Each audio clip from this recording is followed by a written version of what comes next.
¿cómo están? Bienvenidos a mi podcast. Mi nombre es Cristian Martínez y el día de hoy estamos de manteles largos. Tengo un amigo invitado de lujo, Héctor Vázquez. Él es licenciado en Administración Financiera, es experto en la parte del ahorro, tiene una empresa que se llama Ahorro y Acumulación Financiera desde hace 12 años. Así es. Y pues lo tenemos el día de hoy aquí en el podcast para sacarle jugo, para que nos platique un poquito de su historia, de cómo fue que estudió eso, de cómo es que ahora se dedica a ayudar a las personas a que puedan hacer un plan de ahorro para el retiro, a poder ahorrar. Sé que es experto en la materia, he platicado muchas veces con él. En algunos cursos de finanzas me ha ayudado a hablar de la parte del ahorro. Le dije, ¿sabes qué, Héctor? Te quiero invitar al podcast para que saques tu expertise. Y el día de hoy vamos a hablar de por qué es importante ahorrar, cómo es que debemos de cambiarnos el chip para ahorrar. Sé que hay muchas personas que no ahorran. Yo siempre he enseñado, en lo que he enseñado todas las veces, que la tercera ley de las finanzas personales o de la riqueza es la ley del ahorro. Si una persona no ahorra, no puede invertir y no puede pasar a la cuarta ley, que es la ley de la inversión, donde realmente se hace dinero. Entonces, pues bienvenido a este podcast. Qué bueno que estás acá. Al contrario, Cristian, pues muchísimas gracias por la invitación. Con muchísimo gusto aquí compartir información, porque realmente es algo muy serio y muy determinante tener el hábito del ahorro. Uno de los objetivos de toda persona es encontrar independencia financiera. Debemos llegar al punto de contar con el dinero suficiente para no tenernos que preocuparnos más por cuestiones económicas. Pero aquí en México, lamentablemente, no tenemos ese hábito, no tenemos esa educación.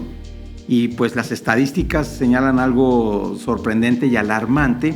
La INEGI refleja que el 96% de la población mayor a 65 años aquí en México vive de la caridad o de los hijos por no ahorrar. A ver, vámonos despacio. 96%. 96% de las personas que tienen más de 65 años sí, no tienen de qué vivir. Y principalmente aquí en México viven de los hijos. Ok. Y esto viene a nivel cultural de generación en generación. Oye, pero 65 años, la gente todavía tiene mucha fuerza, mucha vitalidad. Mi papá tiene 64 años, fue su cumpleaños hace unas semanas atrás. 15 días atrás.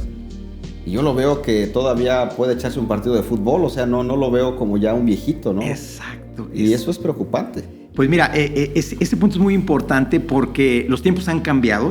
Sí. Hace 50 años la etapa económicamente productiva estaba entre 60 y 65 años. Es por eso que las pensiones por el 73 llegan a 65 años, pero en la actualidad está entre 70 y 75 años.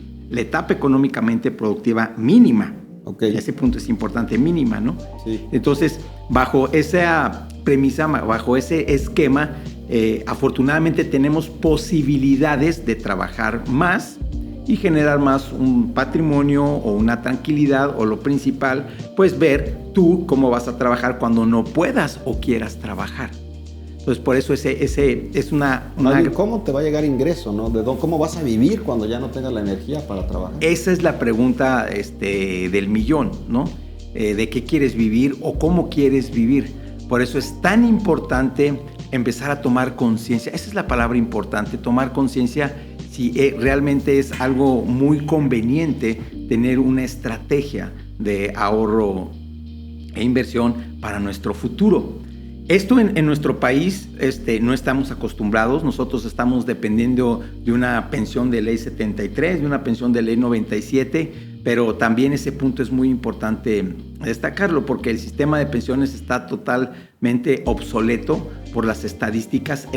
Por ley 73 el promedio de una pensión es de 6,900 pesos y los chavos, los jóvenes que están cotizando por ley 97 van a tener una pensión entre 2,000 y 2,500 pesos, que para ese entonces no les va a alcanzar ni para llenar un tanque de gasolina. Claro.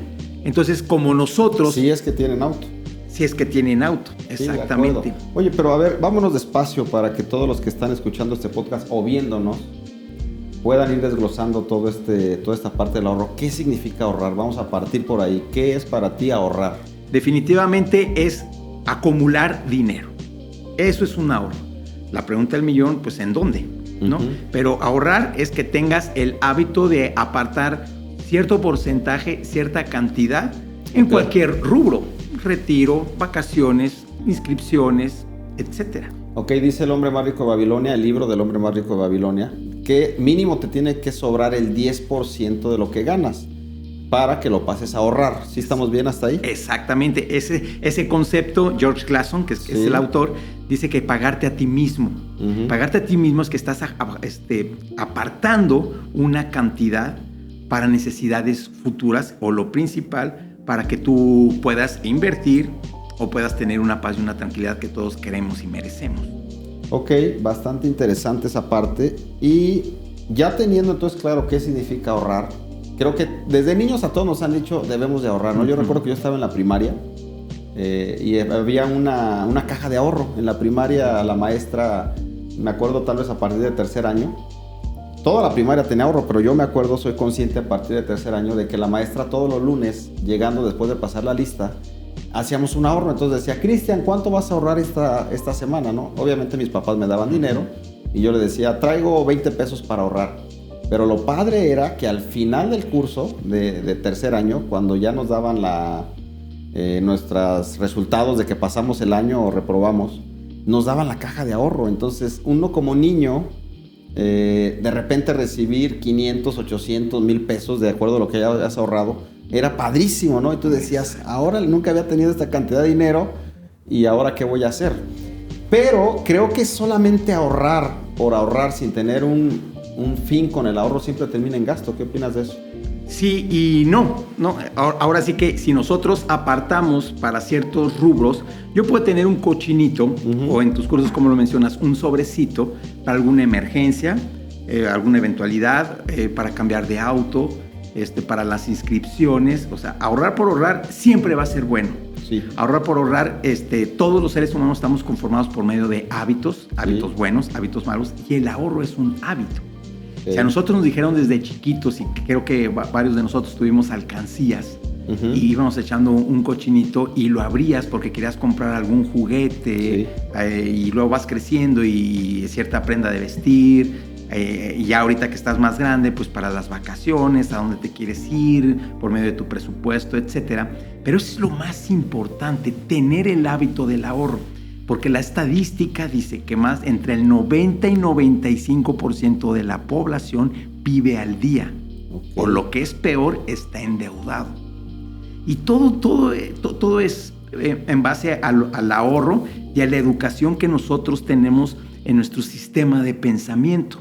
Las personas que ahorran, porque lo consideran realmente importante y saben los resultados que puede conllevar, y las personas que no ahorran tienen el hábito de no ahorrar, como vivir al día. Y te soy sincero, yo viví 17 años al día, ocupaba puestos gerenciales, y inclusive tenía tarjetas de crédito yo ya desde hace Con buenos ingresos, obviamente, con altos ingresos. Con buenos ingresos para defenderme. Sí. Y mira, nunca se me va a olvidar, yo fui gerente de una aseguradora francesa, AXA, aquí en Aguascalientes, y a veces las quincenas me duraban 5 días, Cristian. En serio. Entonces, yo precisamente hace 14 años, cuando fui gerente de AXA allá en Aguascalientes, fue donde empecé a entender y a leer todo esto de la cultura financiera. Yo estudié administración financiera, pero una cosa son las finanzas bursátiles, otra cosa son las finanzas personales y otra cosa son las finanzas empresariales. Claro. Y yo me dedico, y mi ramo son las finanzas personales, y yo entendí que yo estaba manejando mal las cosas, y pues en base a todo esto es cuando yo empiezo a cambiar mi estructura, mis pensamientos, y ahora afortunadamente tengo la conciencia o la estructura o la forma de pensar, que el ahorro es una parte muy, muy importante y determinante. Sí, totalmente de acuerdo.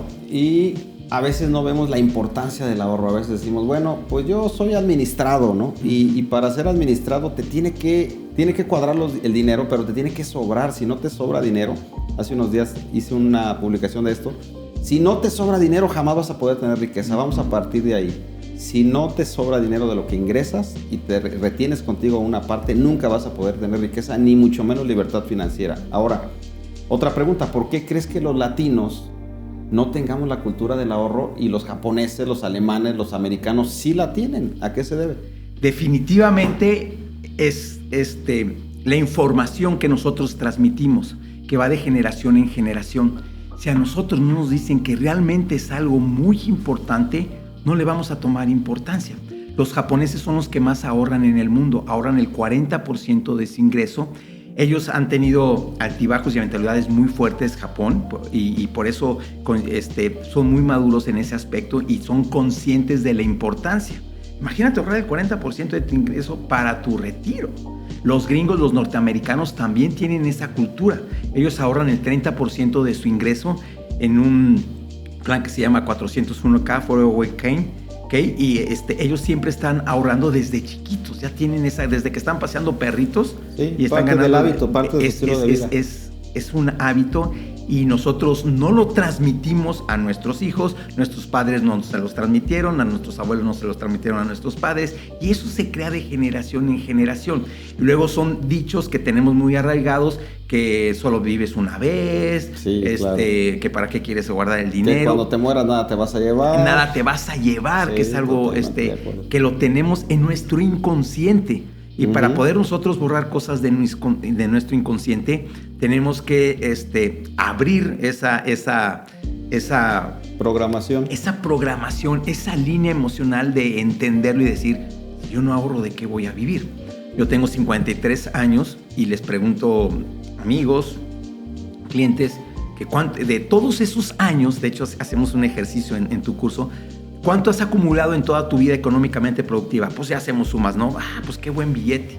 Y de todo ese billete, ¿cuánto dinero tienes acumulado, ahorrado para cualquier rubro, ¿no? Llámese alguna inversión, planes, etcétera. Pero es definitivamente que se crea de generación en generación, porque así lamentablemente es nuestra cultura, que no le da seriedad.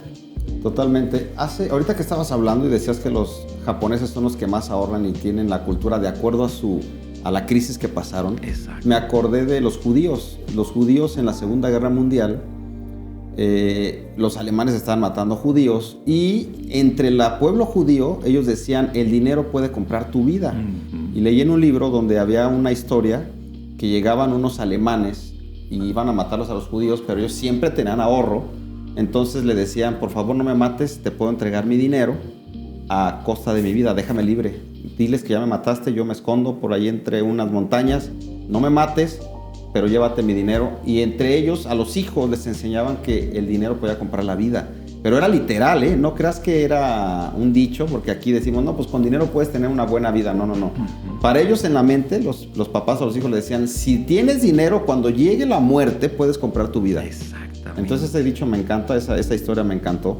Y yo creo que por eso no hay judío pobre, porque están programados generación tras generación de que siempre deben de tener dinero acumulado para poder comprar la vida.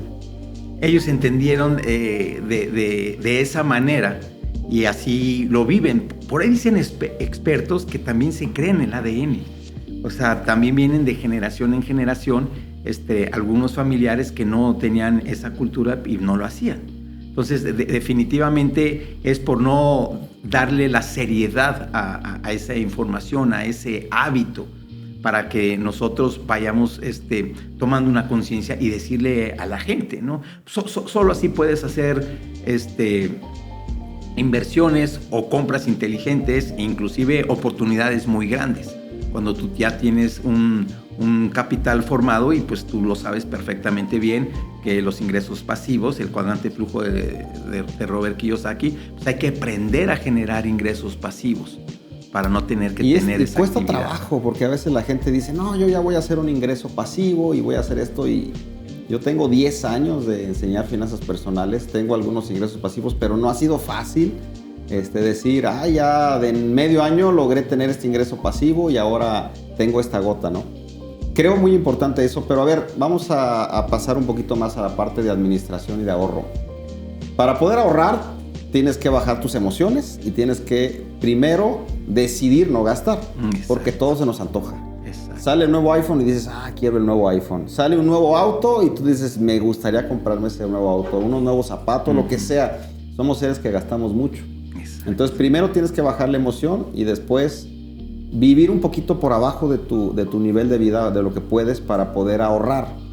pero yo siempre he dicho que el ahorro más importante es el que conviertes en capital o que lo pasas a inversión. ¿Cuántos ahorros tú consideras que puede haber? Entiendo que tú te dedicas al ahorro para el retiro, ese es tu fuerte y eres experto ahí. Y está un poco mezclado con hacer interés compuesto, por lo que me has explicado, pero... Así es. ¿Cuántos ahorros puede haber o cómo lo conceptualizas tú en tu mente? ¿Cómo lo enseñas? Pues bueno, en términos de ahorro para el retiro, pues existe ese rubro, ¿ok? Yo tengo una estrategia de ahorro para acumulación, para tener cierta liquidez que me vayan a generar ciertos ingresos, y lo más importante, para cuando ya no pueda o quiera trabajar, que ya no tenga la capacidad. Eso fue lo que a mí me llamó más la atención del libro Padre Rico, Padre Pobre, que toda la etapa económicamente productiva se termina, desafortunadamente. Y él menciona que inicia a los 25 años y se supone que a los 50 años debemos de llegar totalmente consolidados. Ya fueron 25 años de ahorro, de preparación, etcétera. A ver, entonces ahí hagamos una pausa. Esto lo enseña Kiyosaki, de 25 a 50 tienes para chambear. Exacto. Y para ganar dinero con tu tiempo. ¿Estamos bien hasta ahí? Exactamente. Después de los 50 debes de estar consolidado con inversiones, con acumulación, con dinero líquido, para que puedas recibir dinero sin que tengas que invertir tu tiempo. Eso es lo que está enseñando, ¿verdad? Exactamente, eso menciona él. Pero él también menciona que desafortunadamente, después de los 50 años, ocurre todo lo contrario. Empieza a bajar la etapa económicamente productiva, y la estadística menciona en el libro que entre los 60 y 70 años baja el poder adquisitivo hasta un 80%. Y la estadística es de los Estados Unidos, que es primer potencia mundial. Aquí en México estamos peor. Entonces, esto es una realidad, ¿no? Yo, que tengo 53 años, tengo amigos que hicieron una buena carrera en una buena universidad, que ahorita no encuentran chamba o están batallando. Fíjate, justo a la edad que empieza a bajar. Entonces, por eso también hay que entender muy bien los conceptos de finanzas personales, porque pensamos que mi trabajo o tal vez mi empleo va a durar toda la vida, y en realidad no. Ahorita hay muchos cambios en la humanidad. Ahora, con la inteligencia artificial, lo dice un experto que en el 2030 va a bajar muchísimo. No sé cuántos millones de personas van a quedar desempleadas, y hay que aprender también a generar el dinero de una manera muy diferente, porque muy posiblemente mi empresa o mi profesión o mi actividad pueda desaparecer. La inteligencia artificial no hemos medido realmente el impacto que va a tener, más que lo que mencionan los expertos. Entonces, aquí lo principal es tomar conciencia si es inteligente o no es inteligente ahorrar. Claro que sí. Es de inteligentes. Entonces, si es de inteligente. Pero también es de personas que puedan aguantar la emoción, porque todos saben, estoy seguro que todos los que están escuchando este podcast, el 100% dice es bueno ahorrar. Ninguno te va a decir no es bueno ahorrar. Todos te van a decir sí, sería bueno ahorrar, pero ¿por qué la gente no ahorra? Ese concepto es importantísimo, Cristian. Fíjate que Jürgen Klarin, en su libro Véndele a la gente, no a la gente, es un Véndele a la mente, no a la gente. Véndele a la mente, no a la gente, sí. Experto neurocientífico. Él menciona que el 95% de nuestras acciones son de carácter inconsciente. Sí. Entonces, una compra es una acción impulsiva, y él menciona que entre más quieres comprar cosas es porque estás más vacío por dentro. Sí, de acuerdo. Hay un principio: tu mundo interior interpreta tu mundo exterior en todos los ámbitos de la vida. Sí. Entonces, si yo necesito comprar muchas cosas para satisfacerme, es porque realmente tengo vacíos internos. Y eso es una realidad. Y esto lo menciona él. Entonces, si nosotros no tenemos ese carácter para poder decir, pues esto, pues ya tengo unos tenis, ¿por qué quiero otros?, etcétera. Hace unos días puse una frase en Facebook que decía: no es más rico el que más tiene, sino el que menos necesita. Es eso, es de lo que tú estás hablando. Es exactamente eso. Entonces, para empezar a darnos cuenta qué tanto necesito yo, porque es directamente proporcional a lo vacío que estoy por dentro. Wow, buenísimo eso. Entonces, eso es muy importante empezarnos a observar, ¿ok? Y bueno, un contemporáneo, Alex Day, dice que los seres humanos se miden como los manzanos por sus frutos, claro, ¿no?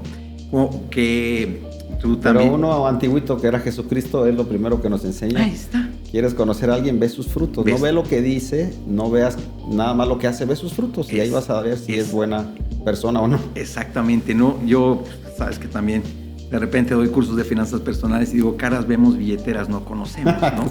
O sea, hay gente realmente endeudada y lo peor que puedes tener es una deuda de una tarjeta de crédito. El CAT es sumamente alto, llega a tener un 80-90% de CAT, y todas estas cosas son precisamente por la ignorancia financiera. O sea, inclusive hay empresarios muy exitosos que viven al día o inclusive están endeudados. Fíjate nomás. Sí. O sea, tienen la capacidad de producir dinero, aprendieron a producir dinero y sin embargo no llevan unas finanzas personales sanas. Entonces, por eso este tema es tan importante de fomentar ese hábito y ver si mi capacidad, cada uno tenemos una capacidad muy diferente de ahorrar de acuerdo a cómo estamos configurados financieramente. Sí. Entonces, una persona que vive al día, o yo en esos tiempos que mis quincenas duraban 5 días, estaba totalmente desconfigurado. Y yo de manera inconsciente, porque yo pensé que todo el mundo estaba igual. Y no. Hay gente que ahorra, conozco mucha gente que ahorra entre el 50 y el 70% de su ingreso. Cuando leí el libro de este compañero, no recuerdo bien cómo se llama, de hecho, Saracho, Alejandro Saracho. Cuando él me dijo que para poder tener un patrimonio, empezar a invertir, teníamos que ahorrar el 70% de su ingreso. Y lo dice el libro, dije, me fui para atrás. O sea, si realmente tú quieres tomar a las finanzas y ser un emprendedor inversionista, tienes que ahorrar el 70% de ese ingreso. Pues punto número 1, ¿cuánto tienes que generar? Y punto número 2, ¿qué control emocional debes de tener contigo mismo? Sí. Para no estar comprarte el carro que tal vez sea de tus sueños, pero tal vez no sea el momento o la oportunidad. Sí, de acuerdo, totalmente. Fíjate que a mí me pasó algo interesante porque yo estoy un poco más configurado para la parte de negocios e inversiones.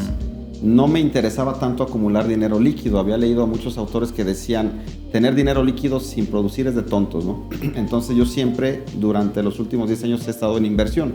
Me gustan mucho los negocios, me gustan las inversiones, pero hace 3 años, yo creo, 2 años y medio, releo un libro de Kiyosaki por ahí, unas hojas, un capítulo, y decía Kiyosaki, debes de tener un ahorro para el retiro líquido, no en dinero en inversión, no teniendo ingresos pasivos, sino que tengas liquidez para hacer lo que se te antoje. Cuando leí eso dije, ¿sabes qué? Tengo que buscar a Héctor para hacer otro ahorro líquido con una cantidad más interesante. Exacto. Y no andar batallando y tronándome los dedos después diciendo, pues sí, tengo inversiones, tengo negocios, pero no tengo liquidez, que eso es otra cosa totalmente diferente, ¿no? Tener liquidez. Ahora, con respecto a lo que dices de Saracho, yo creo que entre más avanzas con inteligencia financiera y más entiendes cómo funciona el dinero, pues más dinero te empieza a llegar, eres bueno para generar dinero, pero también puedes incrementar tu estilo de vida. Entonces, si te mantienes equilibrado y logras vivir con el 30% de tus ingresos y volver a reinvertir o meter a inversión el 70%, pues te haces una máquina de hacer dinero personalmente hablando, ¿no? Exactamente, definitivamente. Y todo de acuerdo a cómo nosotros pues estamos configurados, ¿no? Tomamos esa conciencia de lo importante y no cerrarnos. O sea, y esto lo dice Diego Dreyfus, ¿no? Lo importante no es lo que ganas, sino lo que haces con el dinero. Totalmente. Es que yo no gano mucho dinero, inclusive pudiendo ganar el salario mínimo o un poco más del salario mínimo, no necesitas ganar cantidades importantes para tener un hábito del ahorro. En el libro de Brian Tracy, Las 21 leyes irrefutables del dinero, dice que tenemos que tener una cuenta especializada para ese rubro, ¿no?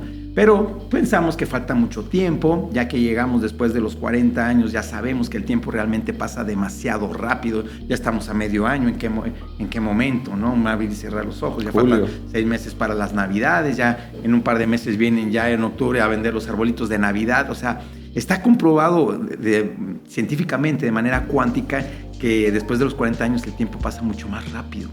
Y eso es una gran realidad, ¿no? Antes, ¿cuánto duraban nuestras vacaciones de verano? ¿verdad? De cuando estábamos pequeños, eran larguísimas. Se hacían eternas y ahorita, caray, pues ya otra vez los niños van a entrar a clases, ¿no? Sí. Y acaban de salir, etcétera. Entonces, sí, es muy importante tomar esa conciencia, pero vas a tomar esa conciencia solo con la información. La información es muy básica, que es lo que nos va a empezar a hacer a desaprender los malos hábitos. Y eso es a nivel cultural y a nivel conciencia. Estamos, dice una experta, que estamos aquí en México capacitados para la pobreza, precisamente por esa mentalidad que todos tenemos. A ver, otra vez repite esa, estamos capacitados para la pobreza. Deja recordar. Estamos programados para poder ser pobres muy fácilmente, exactamente, ¿no?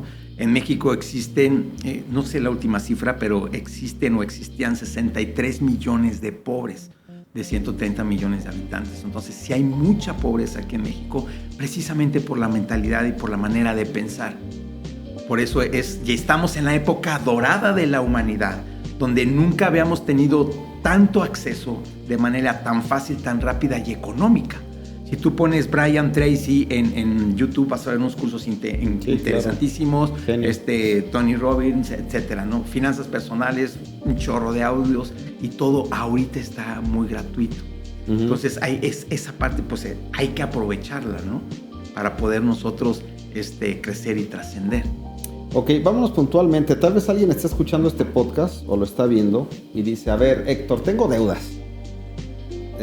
Trabajo y mi quincena me dura 5 días o menos. No sé qué hacer. Tú dices así porque tú ya estás tranquilo, se ve que traes un saquito, te ve que estás tranquilo, no tienes preocupaciones, pero yo no, yo estoy endeudado, gano muy poquito.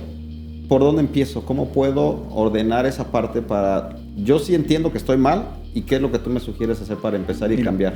Definitivamente, o sea, de manera rápida, pues es una estructura de ver en qué dónde se te va tu dinero, ¿no? Hacer un presupuesto y una relación. Pero alguien que esté así tal vez no está gastando, simplemente está viviendo y está sobreviviendo. Uh-huh. Y ni siquiera se da ningún lujo, ¿eh? O sea, tal vez tiene un ingreso de 2,000 pesos a la semana, pero está viviendo con 3,000 porque la vida se lo está consumiendo y no entiende cómo poder salir de ese círculo vicioso en el que está. La carrera de las ratas. Exactamente, pero ¿cuál sería el paso 1? O sea, él entiende que tiene que ordenarse, él entiende que tiene que estructurar, pero ¿tú qué consejo le das así de 1 a 1 que tú le digas, mira, empieza haciendo esto? Número 1, ver en dónde se le está yendo el dinero, en qué está gastando.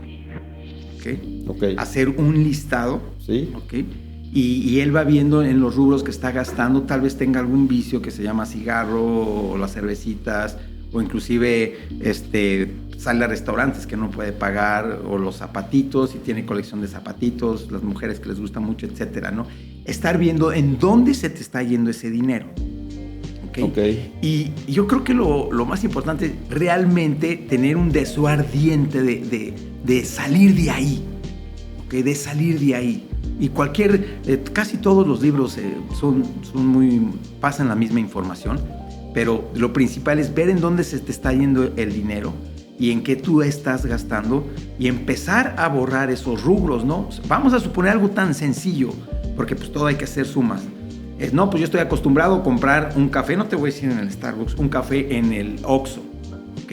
Tú ves en ese rubro de café de Oxxo lo que te estás gastando, y si tú sales con tu termo y muy probablemente te quede tu café más rápido. Yo siempre ando con mi termo porque a mí el café me lo hago riquísimo, le pongo un poquito de vainilla y un poquito de canela, me encanta mi café. Siempre, o sea, ya me estoy ahorrando cierta cantidad y es mejor. No se diga si te puedes a comer en la calle. No es lo mismo que te hagas unas verduritas y un bistec a que te pongas a comer un combo en Carl Jr. que vale 179 pesos. Uh-huh. Entonces, ver en dónde se te está yendo primero tener el deseo ardiente, un hartazgo, decir, ya estoy cansado. Así estaba yo, Cristian. Sí. Por eso te lo digo, ¿no? Sí, oye, ¿cómo le hago para seguir? Y pues yo no nada más vivía al día, sino que debía tarjetas de crédito, debía 3. Y yo pensé que era normal. ¿Qué dijiste? El que nada debe, nada tiene. Exactamente, ¿no? Y bueno, y eso que también mencionan, que a fuerzas necesitas una tarjeta de crédito. Yo llevo más de 15 años sin usar tarjetas de crédito. No tengo tarjetas de crédito. Okay. ¿Por qué? Porque pues todo te acostumbras. ¿Para qué quieres tarjeta de crédito? Fíjate que eso me encanta porque a veces nos permitimos cosas. O sea, por ejemplo, alguien que quiere empezar a tener una vida fit, ir al gimnasio, cambiar su alimentación, siempre dice, tengo mi día libre, en donde yo puedo hacer lo que quiera y comer chocolates, helado, pizza, cerveza, y no pasa nada, pues es mi día libre. Pero cuando tú decides cambiar realmente de verdad, entiendes que no es que te estés privando, sino que te estás cambiando tu configuración desde adentro, ¿no? Entonces ahorita me sorprende que tú digas, yo no sabía que tú no tenías tarjetas de crédito, porque entiendo que tú dijiste, no me permito poder gastar dinero que no sea mío. Creo que o ¿por qué razón no tienes una tarjeta de crédito? ¿Cuál es la justificante que tú le puedes dar a alguien que por qué tú no tienes una tarjeta de crédito? Pues obviamente si no tienes tarjeta de crédito es porque tienes tarjeta de débito y ahí tienes tu dinero. O sea, tú no quieres gastar dinero que no sea tuyo. Tú dices, yo si voy a gastar es dinero que ya generé y que es mío. Exactamente. Me encanta eso. Es que estás pagando tu tiempo.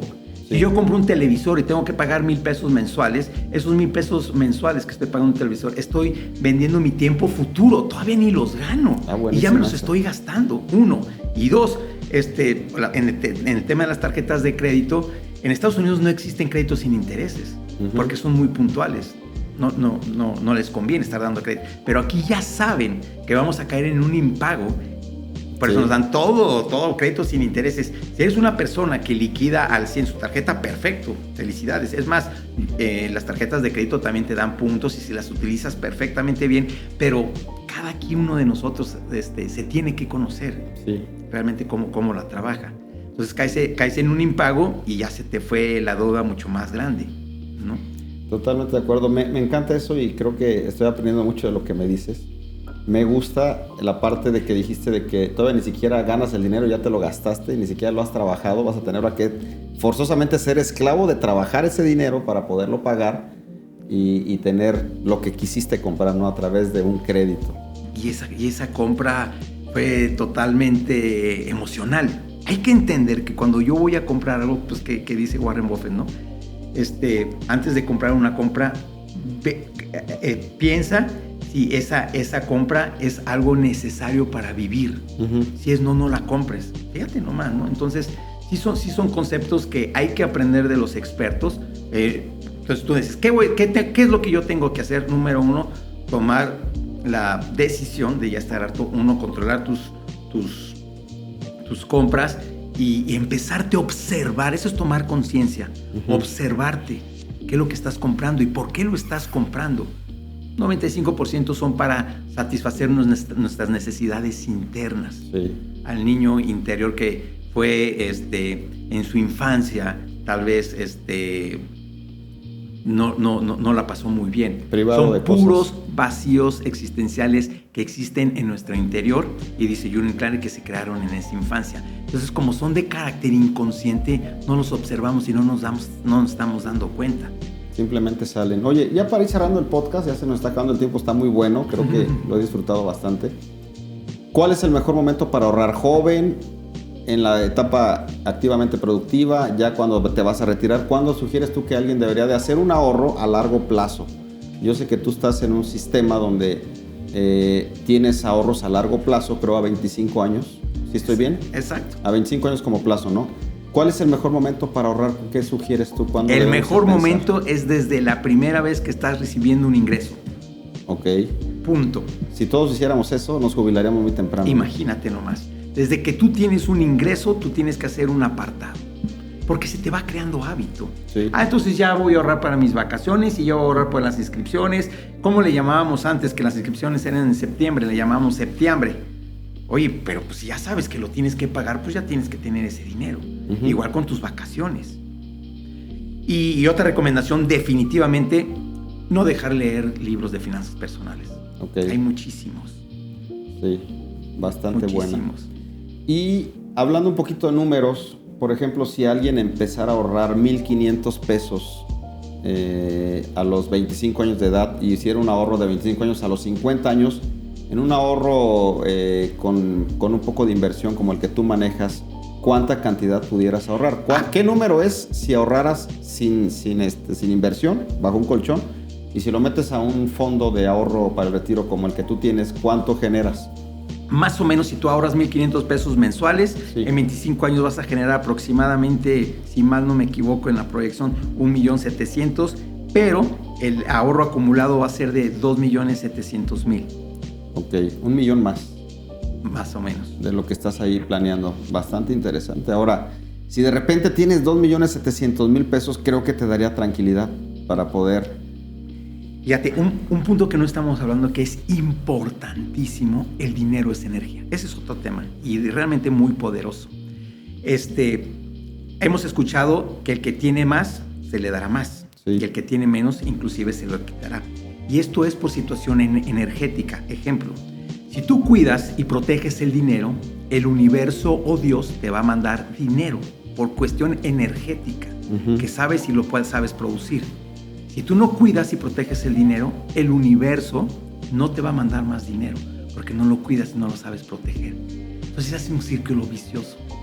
Por eso hay gente que tiene cantidades extraordinarias de dinero y simplemente es por situación energética, de cómo está sintonizado y cómo está configurado. Sí, buenísimo, estoy totalmente de acuerdo. De hecho, hablando de eso, de la energía del dinero, hay un libro que leí de Ken Honda que se llama Dinero Feliz. De hecho, el título lo repelé varias veces hasta que alguien me lo regaló. Pero yo lo había visto ese libro en alguna librería, Dinero Feliz, y yo decía, no me gusta este título. Y el verde así la portada, entonces ni me llamaba la atención comprar el libro. Y alguien me lo regaló. Entonces, por no decirle a la persona, no leí el libro, le empecé a dar unas ojeras, pero me clavé con ese libro porque habla de que el dinero es energía, totalmente ese concepto. De hecho, él es japonés y dice que los japoneses ordenan el dinero en la cartera, del mayor al menor, viendo la cara hacia adelante, por un concepto de energía del dinero. Me encantó esas cosas. De algunas cosas me empezaron a volar la cabeza, pero tienes total razón en lo que estás diciendo. Decía que el dinero es como una persona, si tú le das importancia va a querer estar contigo, si no te importa se va a ir. Entonces hay muchos conceptos ahí muy buenos de esa parte de que el dinero es energía, y lo creo totalmente, pero también creo yo que hay muchas personas con mucho dinero y con poca inteligencia financiera y también no tienen un propósito de vida, no son felices. ¿Tú cómo ves esa parte? Definitivamente eso es una realidad.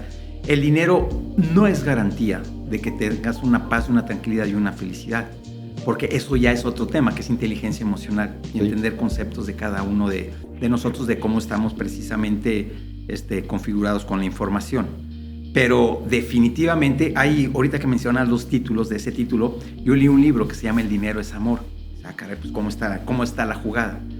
¿Qué cosa más amorosa pudiera haber que una persona que realmente tiene una necesidad y tú le estás ayudando con dinero?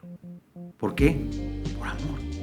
Y mucha gente, y tú lo sabes muy bien este tema, ayuda incondicionalmente y ayuda económicamente, y eso es amor. Por eso el dinero es tan importante, poderoso, y le debemos de dar esa tesitura. Sí, tienes razón, y yo creo que nos llevamos mucho de este podcast. Me encanta lo que hemos aprendido y los conceptos que estamos tocando, y cada quien decide cambiar. Había un señor de un rancho que se llamaba Don Chevo, lo recuerdo muy bien, yo estaba 12, 13 años de edad. Las personas de rancho tienen muchos dichos populares y saben cosas que uno se sorprende, ¿no? Claro. Ya va a llover, y tú dices, no hay ni una nube, va a llover. ¿Por qué? Porque llegaron dos pajaritos y porque pasó el aire por este lado y cosas raras, ¿no? Y me acuerdo que ese señor decía, Cristian, el dinero no lo es todo en la vida, pero cómo me calma los nervios. Así de sencillo. Y estoy totalmente de acuerdo. Así de sencillo, estoy totalmente de acuerdo. Es mejor vivir una vida con tranquilidad. Yo creo que el dinero compra tu tiempo, que es muy importante, compra tu libertad, pero también compra tu tranquilidad. Definitivamente. Y todo es emoción. Una emoción inclusive fuerte te puede enfermar. Sí. Imagínate lo poderoso que si te tienes una tranquilidad y no tienes esa... Hay gente que hasta el paros en el corazón, ¿no? Mucha gente que se pone en quiebras o hasta se suicida. Entonces hay que darle la prioridad que merece hasta cierto punto. Sí, te entiendo. ¿Hasta qué punto? Cada quien tiene su información. Ordenarlo, sí. Cada quien tiene su información. Bueno, ya para cerrar, se nos acabó el tiempo, gracias. ¿Qué consejo le das a la gente que no tiene la cultura de ahorro y cómo puede a partir de hoy querer ahorrar? ¿Qué consejo así directo? Mira, haz esto, léete este libro o cambia esto y empieza a ahorrar. Y cómo la gente te puede contactar también. Pon aquí en el podcast tu teléfono, tu WhatsApp, para que la gente te contacte si quiere aprender más de ese tema o si quiere ahorrar en un programa de ahorro al retiro. Claro, no, pues estoy a sus órdenes. Yo ya tengo 11 años trabajando para una administradora de fondos, empresa alemana, cuarta administradora de fondos a nivel mundial, que está en 70 países, y estamos a sus órdenes para que escuchen una estrategia de acumulación para el futuro. Mi teléfono 462-100-3712. Y en cuanto a recomendaciones, pues definitivamente un libro importantísimo, Los secretos de una mente millonaria, de cómo nosotros estamos configurados. Algo muy tropicalizado, El pequeño cerdo capitalista, de Sofía Macías. Inteligencia para el dinero, de Alejandro Ariza. Obviamente Padre Rico, Padre Pobre, bestseller más leído de toda la historia en cuanto a finanzas personales se refiere. Los libros de Alejandro Saracho, por supuesto, que Brian Tracy, Las 21 leyes irrefutables del dinero, Los secretos de una mente, El hombre más rico de Babilonia, bestseller desde 1936. Sí. Este aspecto nos dice que debemos de apartar el 10% de nuestro ingreso y lo que conlleva tener eso. Entonces, estamos en la época dorada de la humanidad para recibir esta información, y el principal consejo es que tomen de manera muy seria el ahorro para que sea un hábito. De acuerdo. Bueno, pues gracias. El otro día me entrevistaron, a mí me dijeron, si solo pudieras recomendar un libro de finanzas personales, ¿cuál sería? Dije, qué buena pregunta. Yo recomendaría El hombre más rico de Babilonia. Creo que está muy completo ese libro. Exacto. Habla de hábitos, habla de emociones, habla de relaciones, habla de liderazgo, habla de ahorro, de inversión. Y da los pasos así como en una historia de cómo poder reconfigurar tu mente y cambiar. Yo recomendaría solo ese. Si no pudieras leer nada más, empieza por ese. Definitivamente. El hombre más rico de Babilonia, y de ahí partimos para adelante. Gracias por tu tiempo. Sé que estás muy ocupado. No, un placer, con mucho gusto, Cristian. Sé que fue difícil tenerte aquí por tu tiempo, con pero mucho bueno, gusto, a la orden. Es un gusto haber compartido contigo este podcast, y espero que para la gente que lo escuche les sume mucho valor y tome acción. De nada sirve decir, tiene razón Héctor, si no tomas acción. Tienes que tomar acción el día de hoy y llevarlo a tu vida. ¿Cómo lo vas a resolver? ¿Cómo lo vas a solucionar? Gracias a todos por escucharme. Si este tema te gustó, compártelo con tu comunidad. Mi intención es llegar a más personas, que más personas puedan beneficiarse de estos temas. Claro. Hablar del ahorro es importantísimo, generar ahorro es importantísimo para poder avanzar. Entonces, compártelo, comenta si tienes alguna pregunta. Si tienes algún tema también que te gustaría que tratáramos en este podcast, házmelo saber, mándame por ahí un mensaje. Cristian, me gustaría que se tratara este tema, invita a un experto en ese tema y con mucho gusto lo vamos a hacer. Gracias por su tiempo, nos vemos para la próxima. Héctor, gracias por estar aquí. Al contrario, un placer, Cristian, a sus órdenes. Muy bien. Estamos para servirle. Bendiciones a todos.